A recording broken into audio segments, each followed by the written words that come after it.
मुंबई की वो रात जब समुद्र की लहरों के साथ आई गोलियों की आवाजें। 26 नवंबर 2008 की रात केवल मुंबई नहीं, पूरी दुनिया की चेतना को झकझोर देने वाली रात थी। लेकिन उस रक्तरंजित अध्याय का एक अधूरा पात्र वर्षों तक दुनिया के नक्शे में छिपा रहा। तहव्वुर हुसैन राणा। साल 2025, वॉशिंगटन डीसी। ठंडी हवाओं में बर्फ की हल्की परतें सड़क पर बिछी थीं जब अमेरिकी फेडरल अफसरों ने एक खास विमान की तैयारी की। उस विमान में था एक ऐसा व्यक्ति जिसे अमेरिका की एक अदालत ने भारत प्रत्यर्पित करने की अनुमति दे दी थी, तहव्वुर हुसैन राणा।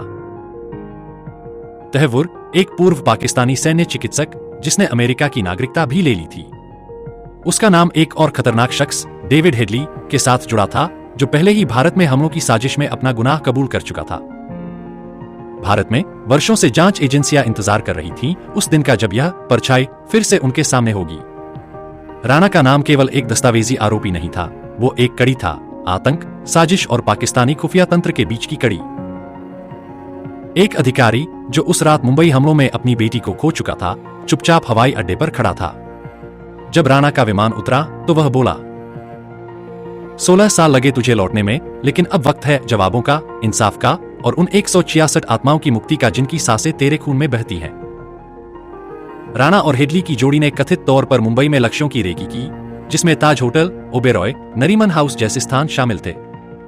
हेडली ने कबूल किया था कि राणा को सब पता था, वह सीधे तौर पर षड्यंत्र में भागीदार था। पर सबूतों की परतें धीमी थीं, प्रक्रियाएं लंबी थीं। 2020 में भारत ने राणा के प्रत्यर्पण की मांग की। अमेरिकी अदालतों में लंबी कानूनी लड़ाई चली, लेकिन अंततः अप्रैल 2025 में अमेरिका ने प्रत्यर्पण की अनुमति दे दी। भारत में राणा पर मुकदमा चलेगा। सबूत, गवाह, दस्तावेज सब सामने लाए जाएंगे। यह केवल एक व्यक्ति का ट्रायल नहीं होगा, यह होगा एक पूरी वैश्विक आतंकी साजिश के उस पर्दे को हटाने का प्रयास जिसने आतंक को शतरंज की बिसात बना दिया था। मुंबई की लहरें आज भी शांत नहीं है। वो रोज ताज की दीवारों से टकराकर पूछती हैं, कब मिलेगा न्याय? और अब जब तहव्वुर हुसैन राणा भारत की धरती पर है, हो सकता है उस प्रश्न को उत्तर मिल जाए या एक नई कहानी जन्म ले। प्रत्यर्पण एक कानूनी प्रक्रिया है जिसमें एक देश दूसरे देश के अनुरोध पर किसी आरोपी या दोषी को सौंपता है। कैसे लागू हुआ राणा के केस में? भारत ने अमेरिका से अनुरोध किया। अमेरिका की अदालतों में यह देखा गया कि क्या भारत में उसे निष्पक्ष ट्रायल मिलेगा। एक्स्ट्राडिशन ट्रीटी, भारत अमेरिका 1997 संधि के तहत तकनीकी और मानवाधिकारों के आधार पर निर्णय हुआ। यह ज्ञान बताता है कि न्याय अब केवल राष्ट्रीय नहीं, वैश्विक हो चुका है। आधुनिक आतंकवाद अब डिजिटल होता है। राणा और हेडली की बातचीत email, call records, social media platforms पर थी। ये सब metadata analysis, IP tracking, geolocation logs, voice signature verification के जरिए ट्रैक किए गए।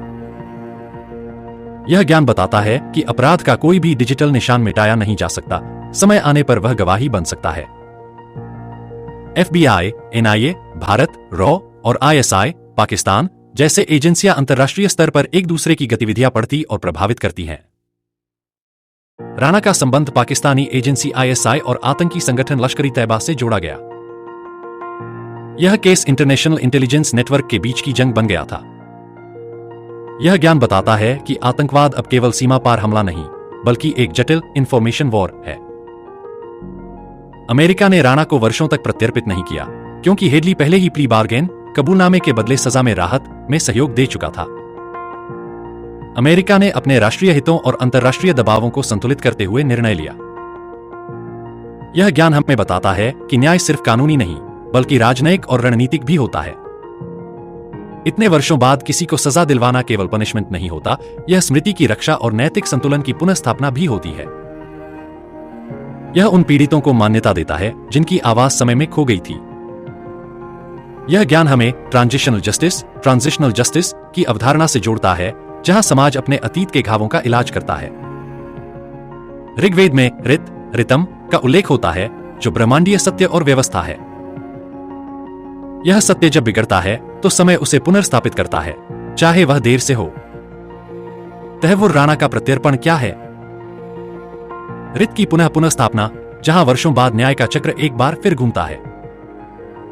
सत्य छिपाया जा सकता है, पर नष्ट नहीं होता, यही उपनिषदों की गूढ़ वाणी है। सत्यमेव जयतेनामृतम, मुंडक उपनिषद 3 जनवरी 2006। सत्य की ही विजय होती है, असत्य की नहीं। भगवद गीता 4.17 उदास स्माइली। कर्मणो ह्यपि बोद्धव्यं, बोद्धव्यं च विकर्मणः। कर्म और विकर्म, अधर्म दोनों को समझना आवश्यक है। राणा भले अमेरिका में छुपा रहा, लेकिन उसके कर्मों का फल उसी के पीछे चलता रहा। योग सूत्र 2.12 कहता है कि संचित कर्मों के बीज अनुकूल परिस्थितियों में फलित होते हैं। इस घटना में हम कर्म सिद्धांत की वैज्ञानिकता को देख सकते हैं। अतीत के कर्म भविष्य में जब समय, स्थान और कारण अनुकूल हो जाते हैं तो फल प्रकट होता है। मनुस्मृति 8.15 उदास स्माइली। दंड एव ही वरत्राता लोकाना धर्म निवृत्ते। केवल दंड ही लोगों की रक्षा करता है और धर्म की स्थापना करता है। राणा को भारत लाना केवल बदला नहीं है, यह धर्म की पुनः स्थापन, समाज में न्याय और संतुलन की स्थापना है। महाभारत शांति पर्व। न्यायम बलमिति ब्रूयो बल न्यायमिति स्थित्य। बल वही है जो न्याय संगत हो और न्याय वही जो बल संपन्न हो। भारत ने इस पूरी प्रक्रिया में कूटनीति, कानून और सत्य का सामंजस्य स्थापित किया। यह आधुनिक राजधर्म का अनुपालन है।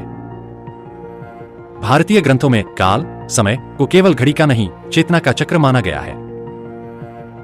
महाभारत कहता है, कालो ही दुर्तिक्रमः, काल को कोई नहीं टाल सकता।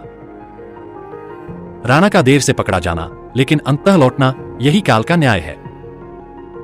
देर से हुआ न्याय भी उस कालचक्र का हिस्सा है जो हर आत्मा को उसके कर्मानुसार फल देता है। वाल्मीकि रामायण में श्री राम कहते हैं, क्षमा धर्मस्य भूषणम, क्षमा धर्म की शोभा है। लेकिन दुर्जनों पर क्षमा नहीं, न्याय आवश्यक है। तहव्वुर राणा जैसे अपराधियों के प्रति क्षमा नहीं, बल्कि न्याय और विवेकपूर्ण प्रक्रिया ही धर्म का पालन है। राणा कोई एक व्यक्ति नहीं, वह उस छाया, शैडो का प्रतीक है जिसे समाज, राष्ट्र या आत्मा वर्षों तक दबाकर भूल जाना चाहती है। काल जंग के मानस चिंतन में शैडो वह भाग है जिसे हम अस्वीकार करते हैं, लेकिन वह लौटकर आता है। राणा का लौटना भारत के लिए अपनी छाया से साक्षात्कार है। राणा वह अस्वीकृत किंतु अधूरी स्मृति है जो हमें भीतर से कुरेदती है और तब तक नहीं जाती जब तक हम उसे स्वीकार और न्याय नहीं दे देते। भारतीय दर्शन में रता वह दिव्य नियम है जो ब्रह्मांड की व्यवस्था बनाए रखता है। जब कोई इस व्यवस्था को तोड़ता है, जैसे 26/11 हुआ, तो एक अदृश्य ऋण बनता है। राणा की वापसी इस ऋण के चक्र की पूर्णता है। यह घटना ऋत चक्र की गति है जो बताती है कि अधर्म की कोई भी परछाई अंततः धर्म के प्रकाश में आ जाती है। 26/11 की शहीद आत्माएं केवल शरीर नहीं थीं, वे जीवित स्मृतियां हैं जो समय की गहराइयों में प्रतीक्षा कर रही थीं। कब उनका आत्मिक सत्य न्याय रूपी प्रकाश में उदित होगा। राणा की वापसी उन आत्माओं की मुक्ति की एक सीढ़ी है। मानो उनकी चुप्पी आज वाणी बन गई हो। राणा वर्षों तक छिपा रहा, पर समय, जो भारतीय दर्शन में काल देवता है, अंततः उसे वापस लाया। यह घटना सिखाती है कि समय स्वयं सबसे बड़ा गुरु है, जो अपराधी को शिक्षा भी देता है और पीड़ित को उत्तर भी। कालः कृष्णाय नमः, काल ही कृष्ण है जो धर्म की पुनः स्थापना करता है। भारत कोई मात्र भूखंड नहीं, वह एक चैतन्य राष्ट्र है। राणा की वापसी उस आत्मा का संकेत है जो वर्षों तक शांत रही पर अब जागृत हो रही है। भारत एक धर्माग्नि है जो देर से जलती है, पर जब जलती है तो केवल अपराधी को नहीं, बल्कि पूरे अन्याय के तंत्र को प्रकाश में ले आती है। भारतीय दृष्टि से न्याय केवल दंड नहीं, बल्कि रीत की पुनर्स्थापना है। इसका अर्थ यह है कि न्याय व्यवस्था को केवल कानून से नहीं, बल्कि चेतना आधारित नैतिकता से भी पोषित करना चाहिए। उदाहरण प्रयोग।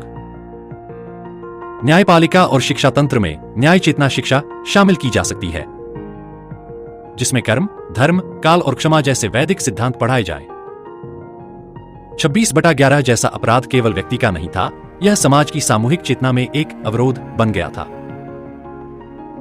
जब तक न्याय नहीं होता, तब तक स्मृति दूषित रहती है। इससे क्या नया करें? स्मृति न्याय केंद्र बनाए जाए जो केवल सजा नहीं, बल्कि पीड़ितों की स्मृति को संरक्षित, पुनर्पाठित और समर्पित रूप में पुनर्स्थापित करें। भारतीय ग्रंथों में काल को चेतन तत्व माना गया है। यह मान्यता देती है कि हर न्याय प्रक्रिया को त्वरित करने की जगह गुणवत्ता और गहराई के साथ देखने की आवश्यकता है। उदाहरण प्रयोग। लंबे समय से अटके न्यायिक मामलों को काल पुनरीक्षण परिषद द्वारा नए दृष्टिकोण से देखा जाए। भारत की आत्मा भारत है, जो न्याय के लिए प्रतीक्षा कर सकती है और समय आने पर चेतना के रूप में जाग सकती है। इस विचार को राष्ट्रीय नैतिक पुनर्जागरण के अभियान में बदला जा सकता है। स्कूलों और विश्वविद्यालयों में भारत एक चेतन राष्ट्र नामक पाठ्यक्रम जोड़े जाए। अपराधियों की छाया बाहर की नहीं, भीतर की होती है।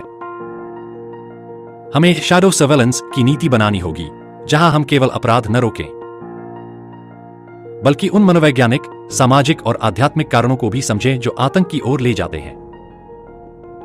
इंटेलिजेंस और साइकोलॉजी को मिलाकर एक नई एजेंसी, चेतना सुरक्षा विभाग, डेप्थ ऑफ कॉन्शियस सिक्योरिटी।